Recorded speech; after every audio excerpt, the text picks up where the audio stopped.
Previously on the Free Rotation podcast. Okay, so we are going to get into the Charles Manson aspect of MKUltra and how he was related to all this also crazy bullshit. We have Roger Smith telling Manson to leave LA and move to San Francisco because it would be good for him. The records of this are really hard, so they're going off of word of mouth and what people saw. They know he met with Jolly West a bunch of times. They know he would be in there for an hour or two at a time, and that was really all they knew. Amphetamine studies there, and he's also doing his PO work out of there apparently with only Manson, which is probably not the case. What's probably going on is since the Manson family has infinite drugs, and I mean they just do, they have LSD all the time and no money. They're probably just picking it up from either Jolly West. Whitson had called up a friend of Sharon Tate's and was like, hey, 9 hours before they were discovered dead, and said, hey, your friends are murdered. Let's go. And Whitson lied on stand because he said Bugliosi strong-armed and threatened him with deportation to say a narrative that they wanted to present. But he said the reality is he went with Whitson and they staged the bodies. I didn't realize that Bugliosi there had been so much that had been left out and had been strong-armed during the trial. Maybe everything like that. 5% of it was the actual truth of it. Absolutely. And he was key to suppressing a lot perjuring. of it. Yeah. And I don't think a lot of people realize that. There's a very, very hard clash between the left and the right. Mm-hmm. It's the spitting on the soldiers coming back versus the putting the flowers in the barrels of soldiers' guns kind of aspect. It's really, really strange time in America. Welcome back to it.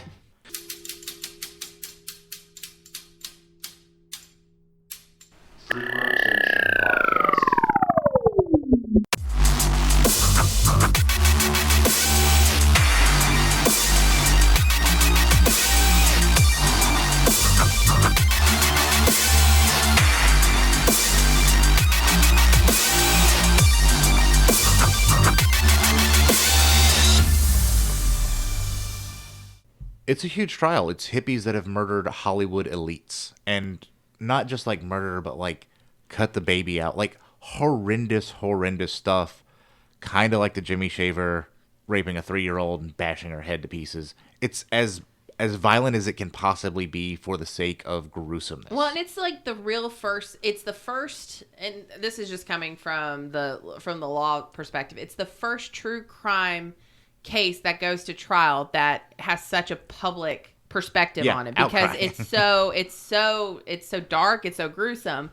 They had all, in that time period, you really had been living in a kind of a utopia aspect. Mm-hmm. So this is the first time you're realistically seeing what it looks like for crime to happen and being able to watch it on TV, hear about it in the news. It's much more on stage than any other trial had been in probably ever. Yeah, ever. And the prosecutor, by the way, had a partner that he was writing a book with and preparing a movie before the trial even started. Yeah, they Guy knew. sat front row. They already had their planned narrative. Yep. Yeah. Vincent Bugliosi was put on that case by the DA. Vincent was not a good person. He had ran for, I think, AD of California a couple times, and he has a history of stalking people and freaking out and threatening them and beating them up. Yeah. Oh, he was incredibly violent. Oh, he was a bad man. He was a bad guy. Makes sense. Yeah. So, but he was still a lead prosecutor somehow. He had not been disbarred. Basically, every time he got in trouble, he would try to countersue and then settle out of court. And that was just his MO. To the point of where he took, and while he was married, there was a young lady who he got pregnant that was not his wife. She said he told her to have an abortion. She said no.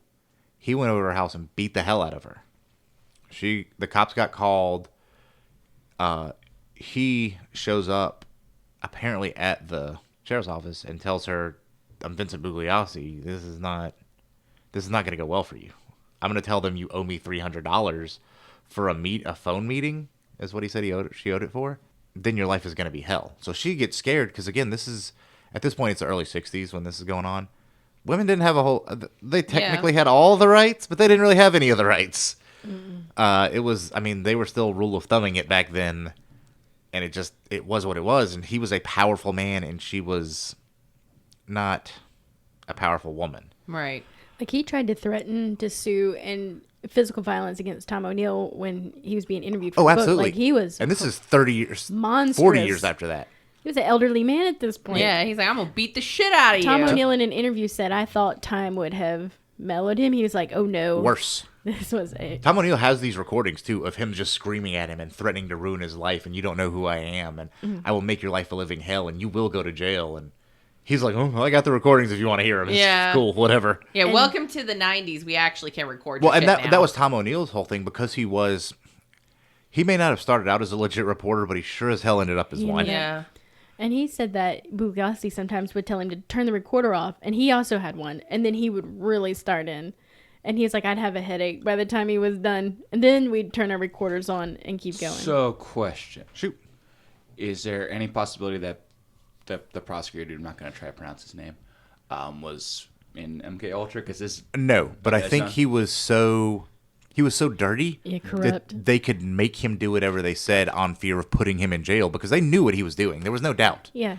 No, the reason I was asking is because, like, the whole super violent tendencies sounds almost in line with other stuff, but I guess not. Yeah, Some people just suck. yeah fair. But no, I think he was just corrupt, and they could... The problem is any prosecutor that looked at this could not try it. None of the evidence adds up. None of this makes any sense. They needed somebody to try it anyways. You're probably going to have what you're going to see is that he's just somebody who's very closely aligned to MKUltra's goals, but not actually part of it. Yeah, I don't think they cared about him one way or the other. They just found a weak link that they could use. Mm-hmm. And he was already corrupt. So if they said, hey, he knew that there was a book and a movie coming out of it. If they said, hey, we're going to give you $200,000 to try this.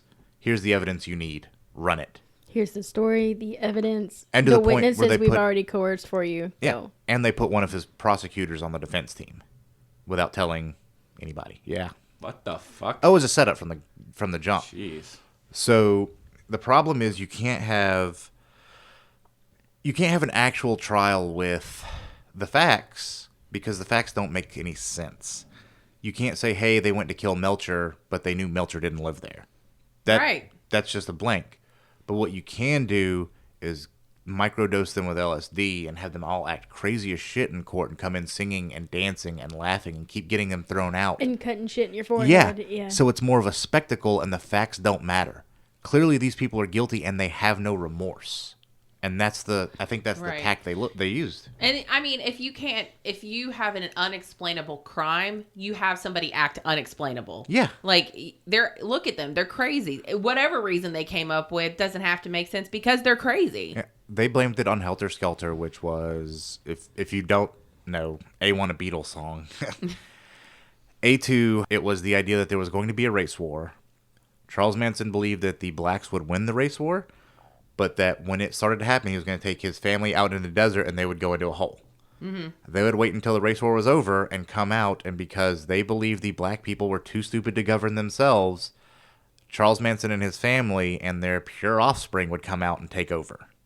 They were going to be an underground people for at least, I think they said like 5 to 6 years. Yeah, I and think then it's 6 is the number. Yeah, they would come back out and they would be able to rule, like almost like it was the rapture had occurred. Yeah, but no one in their right mind, not even in your even if you're real dumb, the numbers don't add up. There's 6 of us, and even if it is the race war and the blacks had won, and there were 200,000, if that was all that was left in all of America, 6 people aren't ruling 200,000 just because you happen to be a different color. That's not gonna fly. Yeah. Yeah, it doesn't especially make sense. after years of them having ruled themselves. No one's gonna be like, "Oh, what's up, Whitey? You're in charge now." That's just not a thing. Right. So, but this is what Bugliosi said that Manson believed at trial.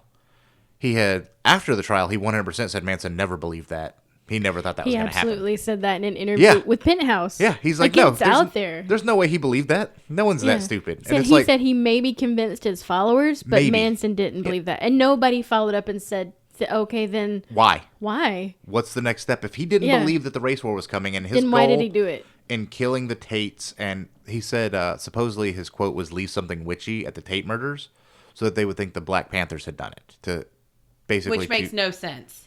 none of it makes sense because it's not supposed to. And the way they get around none of the evidence making sense, the people lying on stage, Melcher lying on stage Right. in the courtroom, is they made the family seem absolutely crazy. And again, if you're on trial for your life for a murder, the only 2 people that are going to act the way they acted are actual psychopaths or schizophrenics, or people that are drugged and don't understand the ramifications of their actions. And I think his defense team were kind of caught into something was, I'm sorry, that's Southern for catching on. Yeah. They were cottoning to it. But they were kind of catching on because they tried to subpoena his parole records. And the federal government stepped in and said no. Yeah, you couldn't have them. Excuse me? Yeah. Because this is just something standard that's requested. Every trial. Yeah. And then it comes out that Manson's favorite book was A Stranger in a Strange Land. And there's a character called Jabul that he called Robert Smith. Jabul was the protector of the main character and protected him. Like, no matter what happened, Jabul stepped in and rescued him. Sure. So this isn't your typical parole officer, parolee. I mean, something was really wrong here. Absolutely. It was. And this is a death penalty case. Yeah. Like, everything that you should... Like, why on earth would you... Well, you're dealing a death penalty case where there's minimal evidence at best that they actually did the murder. There are... And I'm not even going to get into the power being cut, and there's a bunch of other crazy stuff you can get into at the house. There were what appeared to be trial runs for the murder before the murder happened, which is crazy. It's really strange. Right. You're drugged up hippies, and you've planned this effectively Yeah, to and do they trial runs? Well, Come and they on. show up to cut the power to see what happens, and then show up 2 days later and actually do the same exact thing, only follow all the way through with it. Right. Yeah, it's really weird. So we have people perjuring themselves under oath in a capital case, to make sure that Charles Manson goes to jail and the family go to jail. We have a corrupt prosecutor who is clearly lying and hiding evidence, prosecuting it, not even well, but he doesn't have to be that good when they all seem crazy in court. Right. And then we have a defense team that has been... They're not great to start with, and they also have basically a spy in their midst, as one of the prosecutors that Bugliosi knows is basically sitting with them and also screwing up their case. So they had no shot whatsoever. But what it looks like is, and this is just based on what the CIA stated goals were, MKUltra worked really well with Operation Chaos, and they did exactly what their goals were. Right. Yeah. They had hippies kill really prominent people in Hollywood in the most gruesome way possible to kill the hippie movement. And it really, really worked. And, you know, and the thing of what I find interesting is that you still see even the remnants of the Manson family later down the road, like the Western Surplus shootout. They go raid a gun store so they can go break Charles Manson out. These are hippies that 2 years after these murders have happened, your leader is in jail. Like, there's still violence occurring. Yeah. So something worked. Well, I really think that Jolly West and Roger Smith turned basically a non-violent jackass, kind of low-level criminal. Yeah. Into they taught him to do what they had been doing. Right. And he then was very he good expanded at it, which is what they wanted. Yeah. I mean, these people were still following him even after. People who weren't even involved in the original murders. The family was still there trying to get him out. They were so enamored in him. Yeah, well, you look at... I mean, they did something. Yeah, well, that, and you're going to have... There are crazy people everywhere, like real crazy. Yeah. That will follow... I mean, serial killers get married in jail all the time. Yeah. The people that have never met them. You can't rule out actual crazy. I think there's one lady who was legit just psychotic. Yeah. But you also can't... You can say, yes, they were all crazy and they all did this. And that's fine. But you can't rule out the fact that he was protected by higher than the federal... Or higher than federal government in some fashion. That he was associated with the lead MKUltra mind control doctor. Yeah. I mean, it's 100% fact. They know they were in the same place at the same time. And that he went from being nonviolent to violent and murder, and then killing this whole movement all at once. I mean, it did it in one fell swoop. That was the end of the hippie movement in America.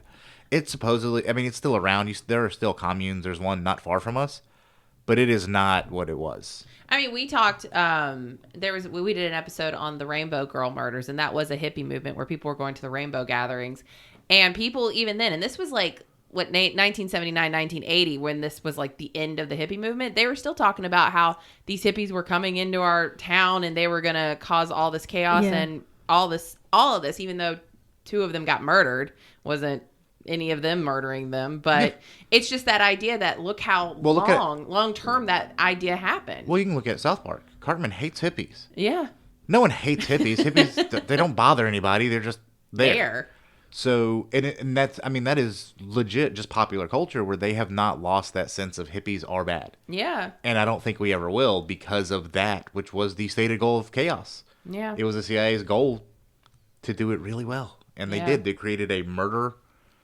And even to now, the still living members of the family, most of them don't remember what happened. Right. They have no idea. No idea. And Like the one lady said, it was like a fugue state. Yeah. She can't even remember the trial. And that She part sees video and she's like, that's not me. And that part could also be the fact that they were all hopped up on Right. drugs. Drugs and brainwashed. Like, Yeah.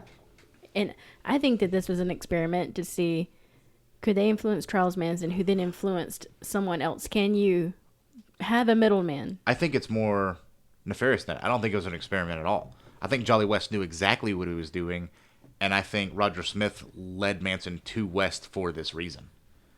I think they had probably, I think since he had been incarcerated federally for so long, and maybe West had some contact with him or had a very specific model in mind, and Roger Smith found it for him. Oh, I think he ticked the boxes for sure. Because Roger Smith actually told his secretary that he had met Manson back in Illinois years ago, the first time he was locked up. So he had known Manson, I mean, you're talking 20 years. Yeah.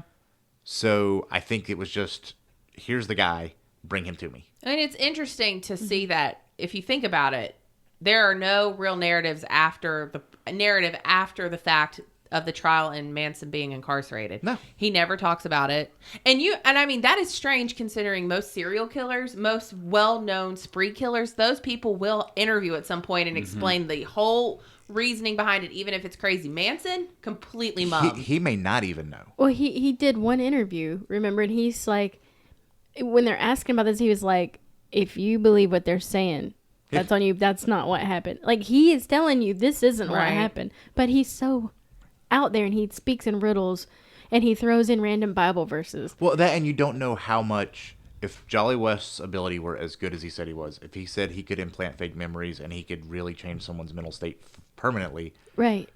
there may not be anything of the original Charles Manson left. Yeah. This may be what they created, and that's it. Right. Like, this is where it ends. Good luck. And maybe he's speaking all these riddles because he physically can't say it. Yeah, he may not know. Yeah. I mean, that's the thing, is that's the scary part to me, is not, hippies killed some people. That's probably what happened. However, why? I'm more concerned with the why. And the scary part for me is, this was the 60s. This is 69. How much has it improved? I keep harping on that, but it is terrifying to me. Yeah. Like, how much has this actually improved that they don't have to drug you? There may be a musical note or a series of whatever. I know. Subliminal advertising. Yeah, whatever. That they can just be like, cool, that memory doesn't exist anymore. This one does, and you're going to do what we say. And you don't have a choice in the matter. Right. Like, that part's gone. I mean, is this where the Mandela effect comes from? Like, Maybe. I mean, you just never know. Is this how we're literally rewriting ourselves? Yeah.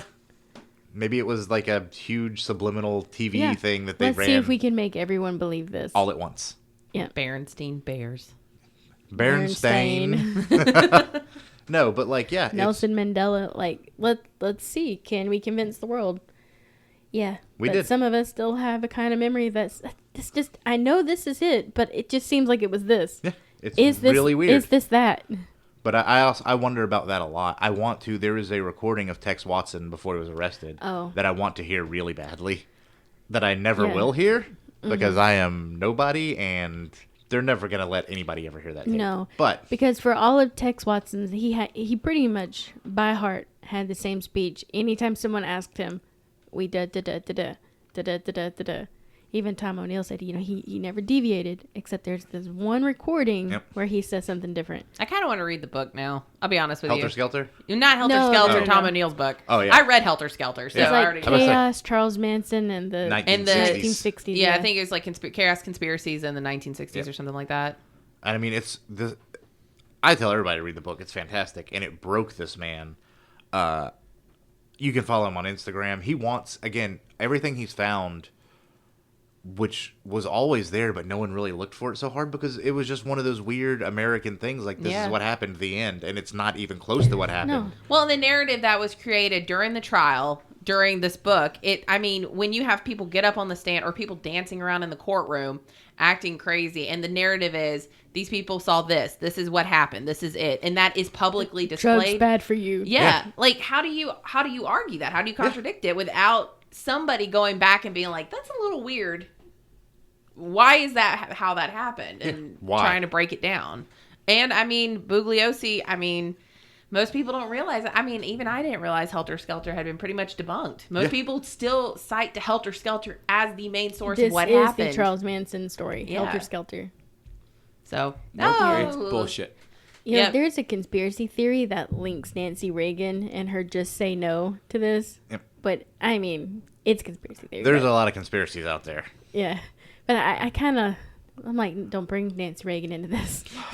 Like, as liberal as I am, I still have a soft spot for Nancy Reagan. Leave her alone. I always thought she was kind of creepy. Really? Yeah, she gave me that whole Stepford Wives kind of vibe. Well, okay, we'll have to go over this conspiracy theory then, because you might like it. Yeah. So I have that conspiracy mindset, but I need it to be the best ones have a grain of truth somewhere. Yeah, right. There has to be a little validation and that's to what it. Tom O'Neill said. Like, when he would follow a thread he found, he'd find another, and he would just pull it. But he said he found a lot of stuff he didn't put in his book because he couldn't document it. That's it. If it wasn't verifiable, he didn't bother talking about it. Which is the right thing to do. It's the only way to do this. Because everything, if you go off on a little bit of a tangent, that's what they'll attack you with. Yes. Clearly he was lying about this. What's he lying about everything else? Right. So you just stick with what you... And that's what I've been trying to do with the MKUltra stuff is, here's what we know. Here's what is verified. I believe a lot of other crazy stuff about MKUltra, but I can't prove any of it, so it doesn't matter what I believe. Yeah. We've gotten attacked on YouTube before because we didn't explore the conspiracy theories. I don't care. And the working theories. And, Becky's responding like, we deal in facts. Yeah. We deal with what is in front of us. You have to. Right. And regardless of whether you believe that or whether there's something that's going to debunk it down the road, that's fine. But like every theory, you have to follow what fact you have at that moment. If we're presenting a crime, then it's going to be factual. And Bobby and I like to be like, what if a Sasquatch came out? If I made shit up on my job, I would lose my job. Like, I can't put somebody in jail. Because what you believe. Yeah, on some belief that I have without proving a factual basis. Well, that's what I try to tell everybody is, here's what I think this means. Even with, like, the Jolly West Manson thing. I 100% believe that West, whatever he did to Jack Ruby and Jimmy Shaver, he did to Manson just way better. I can't prove it. Unless there's a video that comes out. Yeah. There's nothing I can do. I can't tell you they were in the same building at the same time a bunch of times, and this is what Jolly West did, and then this is what Manson did. Yeah. This is what I believe happened, because this is the only thing that makes sense. And it's what their goal was. It was the CIA's goal. They literally accomplished what the whole operation was for. In one fell swoop. I have a new conspiracy theory. Okay. Like a legit one that I'm going to attempt to prove. No, I'm not a CIA plant. It's okay. The whole Bobby's hair is a CIA plant. No, my hair is just a plant. Oh. I was going to say that. It just sticks up because Feed of me Seymour. Perfect. Feed me Seymour and all that. Yeah. I want to see if the guy at Corpsewood ever ran into Jolly West in Illinois or Oklahoma when they were there together. So it's going to be tough, because unless you can find the records, which Jolly West's records are basically we know from the UCLA basement, from the University of Oklahoma, and then... all gone. Yeah. And then Pennsylvania. Yeah. That's kind of the only way we know any of this. I just have this gut feeling that this guy wasn't in these North Georgia mountains for no reason.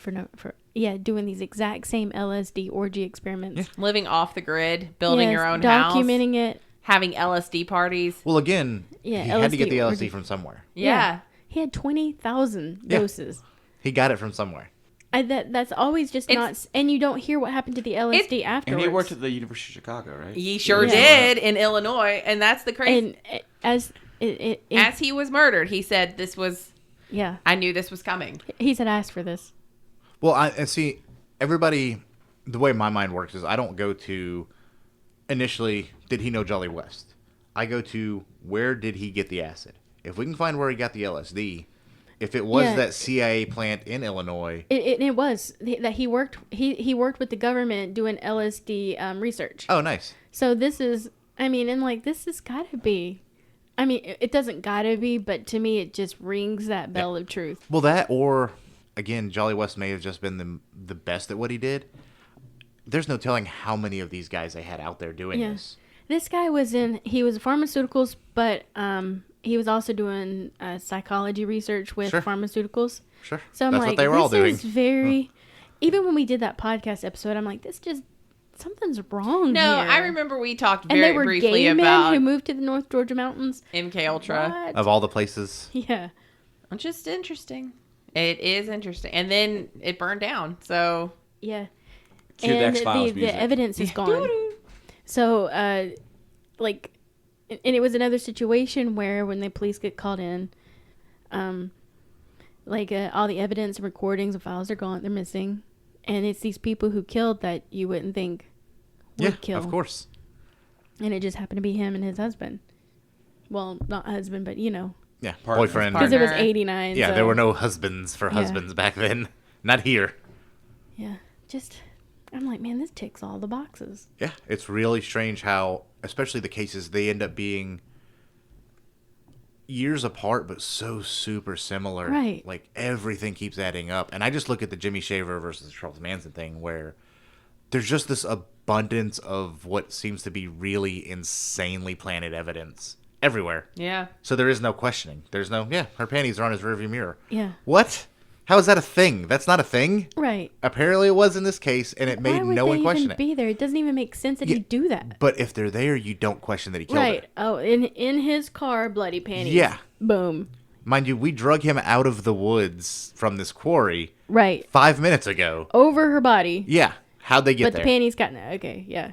But no one thinks to ask those questions because you're so horrified at the gruesome act itself. And look at Charles Manson's crime. He murdered a pregnant woman. Yeah. Carved Well, into her and carved pig across the house. I was talking about the Jimmy Shaver thing at work because a couple of the ladies like to hear about what the podcast is up to, and so I was like, it needs, I'm basically saying, it really should be looked into. And then it's like, why are you so interested in pedophile rape?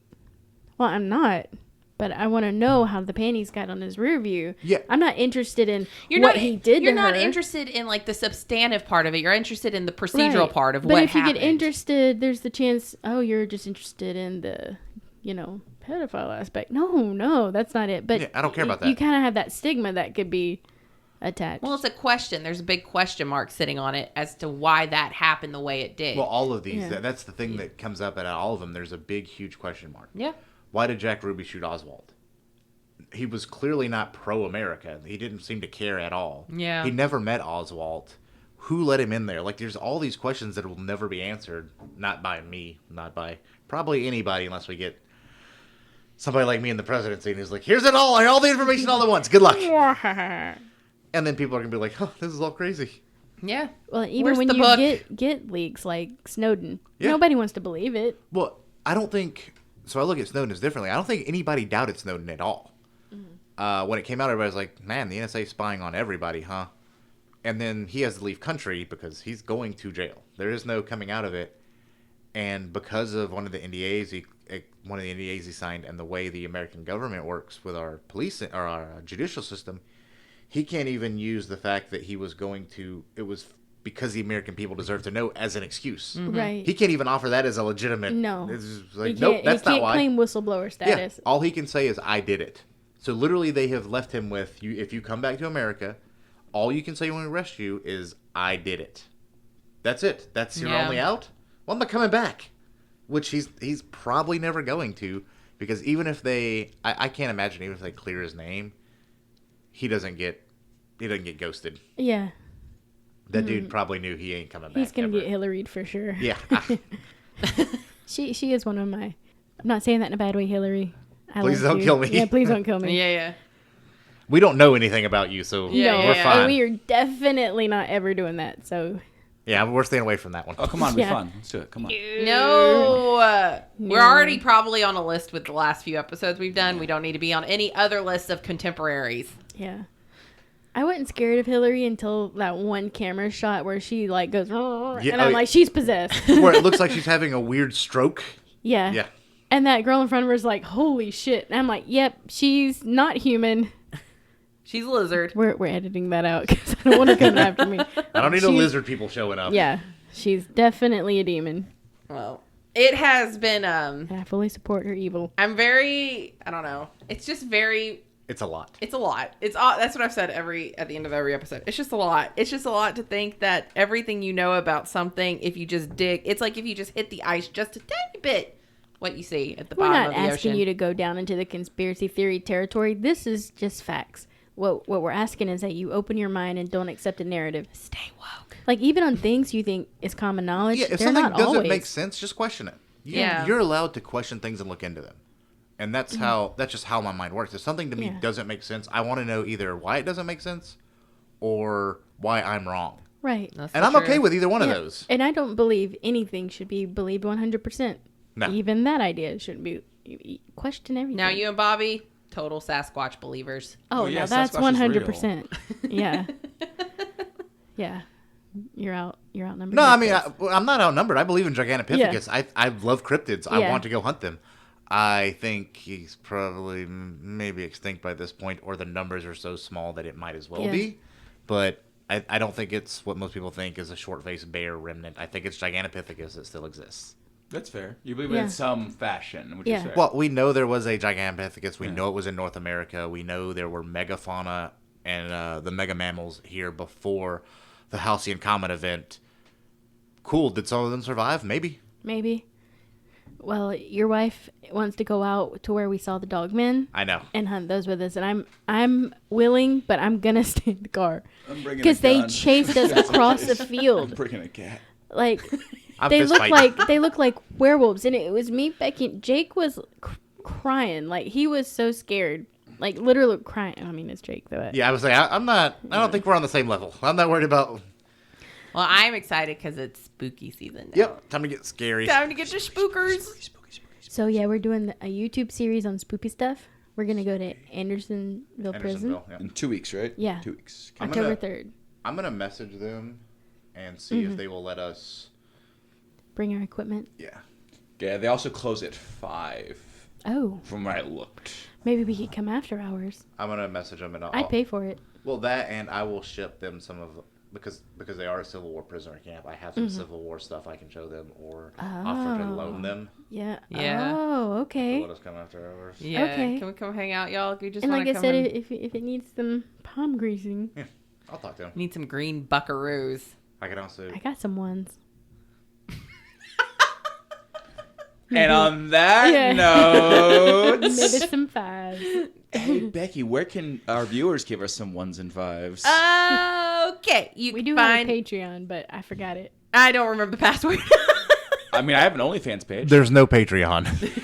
Yeah, not anymore. yeah. Don't We donate forgot. there. Hey, we go do still have people who donate on our Patreon. If but- you want to donate to our Patreon, just go to Twitch and subscribe. There's your answer, Yeah. because I know where that goes to, and that's my bank account. You can find us on Facebook at The Free Rotation Podcast. You can find us on Twitter at The Free Rotation. We're also on YouTube at The Free Rotation Podcast, and we're on Twitch streaming at The Free Rotation. You can also check us out at Weeby Geeks. We are affiliates of some really cool geeky podcasts. Check them out all over there at the WeebyGeeksPC.com, and you can check out our backlog at freerotation.com. Check us all out at every podcast. Did you thing. mention Spotify? We are on every single podcast platform. We're also on Spitify. Oh, That's actually Bobby's that's thing. like the Pornhub Spotify. That's for the loogie fetish. Ew, that's like Oh, my that's least nasty. favorite Why thing you in the gotta- world. You know what? I just thought we may be able to live stream at Andersonville. If you find out, you might be able to. You I haven't might. built. Maybe you can help me build that live stream backpack. Do you know how to do that? I I The don't, only but I reason can I learn. haven't bought it yet is because I don't know how to build it. Me neither, but I can learn. Okay. but we I, can live stream yeah. through GoPros, right? Yeah, we Yeah. can do that. on YouTube, and then you can also live stream on your phone because I got the Streamlabs on it. Yeah. Nice. I'm a fancy lady with some fancy technology, guys. That's why I'm the technical producer. That doesn't mean I know anything. I just Google Why are shit. you staring at me so intently, not blinking, saying all I'm that? the technical producer. Right? Look at me. I'm the technical. Like- Look at me. I'm the captain now. Really? And then when she would blink, it would be like very serial killer pronounced, like. Really? All I have is access to Squarespace on our website, and I can put whatever title I want for everybody. So that's really my thing. Bobby's actually Pompadour Captain or some shit I'll like fucking that. take it. That's pretty good. I don't know what else to do. Can you, Whatever. Can you just name me the Pompadour Pirate? No. 'cause Pompadour you- butt pirate, sure. Yeah. All right, bye guys. Oh, we're done. Yeah. Love y'all. Bye. See you next time. Check us out on Spotify. If you have a comment about the YouTube, leave it on YouTube so Chris can see it. Yep. Emailing us or get in touch with me directly isn't good because I will forget to relay your messages. Fair enough. Bye. Bye.